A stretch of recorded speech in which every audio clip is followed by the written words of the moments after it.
ఆలోచన ప్రతి ఒక్కరికి కలిగింది. ఎందుకంటే రాహుల్ గాంధీ గారు పార్లమెంట్ లో అన్నాడు 90% జనాభా ఉన్నకు అన్యాయం జరుగుతుంది, 10% ఉన్న వాళ్ళే ఎంజాయ్ చేస్తున్నారు. అంటే అగ్ర కులాల వారే 10% చేస్తున్నారు.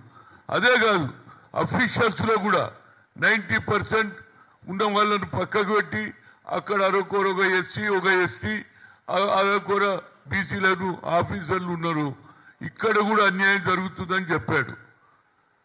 దాని తర్వాత నేను ఎప్పుడైతే ఢిల్లీలో పార్లమెంట్ మెంబర్గా ఉన్నప్పుడు 11 ఏళ్లు కొట్లాడినా ఏది మా రిజర్వేషన్లు పెంచాలని నరేంద్ర మోడీ గారికి ఇచ్చాం. ఒకసారి 42 మంది, ఒకసారి 64 మంది ఎంపీ, ఒకసారి 84 మంది ఎంపీలు కలిసినాం.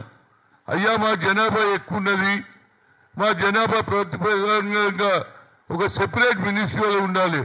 ఫారెస్ట్ మినిస్ట్రీ ఉంటుంది, అగ్రికల్చర్ మినిస్ట్రీ ఉంటుంది. మరి మా సంగతి ఏంటి? మా జనాభా ప్రాతిపదికగా మాకు సెపరేట్ మినిస్ట్రీ ఇవ్వాలన్నావు. దాన్ని నరేంద్ర మోడీ చేయలే. ఆఖరికి అడిగిన అయ్యా మా కులగణన చేయి. 1931 అయింది కులగణ. ఆ తర్వాత ఎవరు చేయలే. నువ్వు చేస్తే నీకు మంచి పేరు వస్తుంది, because you are OBC prime minister of this country అన్నా.